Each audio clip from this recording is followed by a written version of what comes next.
Now to discuss his organization is Jamie Torkowski, founder of the nonprofit organization To Write Love on Her Arms. Jamie, thanks for joining us. Oh, thanks for having me, Bob. Jamie, now why did you start this organization? Really didn't mean to start a charity, just tried to help and try to tell a story 3.5 years ago, back in 2006. A girl named Renee, who was dealing with drug addiction, depression, had known a history of self-injury, and had attempted suicide, and wrote a story which I gave the title To Write Love on Her Arms, and started printing some T-shirts as a way to raise money to pay for her treatment, and it really just grew from there.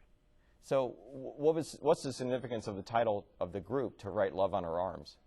She struggled with self-injury, and the night I met her, after I met her, she took a razor blade to her forearm and wrote a word I probably can't say on the air. I tell this story quite often at schools and even at churches, and I try to remind people, I think we believe it was more an issue of identity, more so than profanity. But To Write Love on Her Arms was a phrase I used in the story, and really it was a goal of inviting her into sobriety and freedom and healing, so really just believing that she could have a better life. Okay. Now, as I understand it, you've got your website now. You invite people with these problems of depression, addiction, self-injury, and suicide to write into your website, and they get feedback from somebody, or they connect with somebody?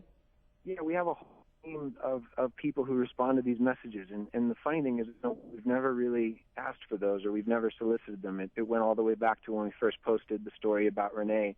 People just began to respond with questions or concerns about friends, or just sharing difficult parts of their story, and it's just grown from there. So if somebody writes in who is having one of these problems, who is going to respond to them? Is there a group there that you have? Yeah, we have a team of, about 10 full-time staff, and then we also have a house full of interns, which are college students that come in from all over the country, and they go through a training to basically be qualified to meet people in a moment of crisis. And we don't point to ourselves as the final solution. We really just see ourselves more as a bridge to help, just inviting people to begin to take that first step.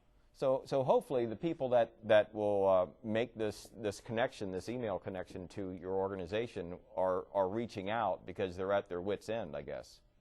Yeah, I mean, we hear from, everything from people thinking about suicide, people that have lost loved ones to suicide, people writing in on behalf of friends, and other people just admitting that they don't know much about these issues. So we really see, an array of different kinds of messages.